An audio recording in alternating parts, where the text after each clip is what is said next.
My name is Margaret Shih. I'm the Board of Visitors Term Chair Professor in Management. I'm also the Senior Associate Dean of the Fully Employed and Full-Time MBA programs here at Anderson. My research focuses on stereotypes and how people react when they think they're being stereotyped, where they believe others have an expectation about their competencies and abilities based on their group membership. What we've done some research looking at is how stereotypes affect performance. And we did a study on Asian women.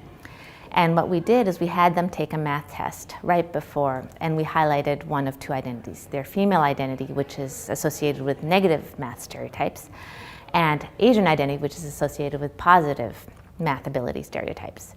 And what we found was that these women performed worse on the math test when we highlighted their female identity and better on the math test when we highlighted their Asian identity. You would expect anybody on a test to always perform at their best, but what we find is that people actually do even better on the test when we highlight identities associated with positive stereotypes. And what this suggests to us is that it's much easier to maintain a positive impression coming in when people have positive impression for you than to create a positive impression.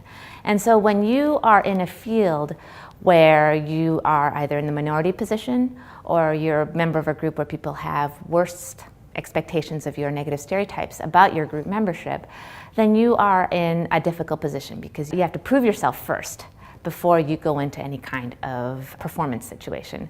When you belong to a group where people have positive stereotypes about you, well, you have some of that pressure taken off of your shoulders, and all you need to do is just continue what you're doing and show them that you're better than they expected. Now, how does this affect female executives? Well, I think one of the things that we'll find is that it's easier to maintain positive expectations than it is to create positive expectations.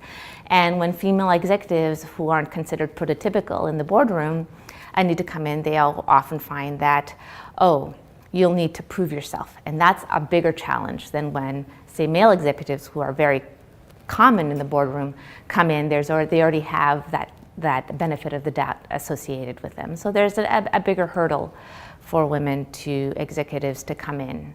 The second thing that I think is important is that when you come in, you not only have to contend with how other people perceive you and knowing that they're not stereotyping you well, but you also need to contend with how you see yourself.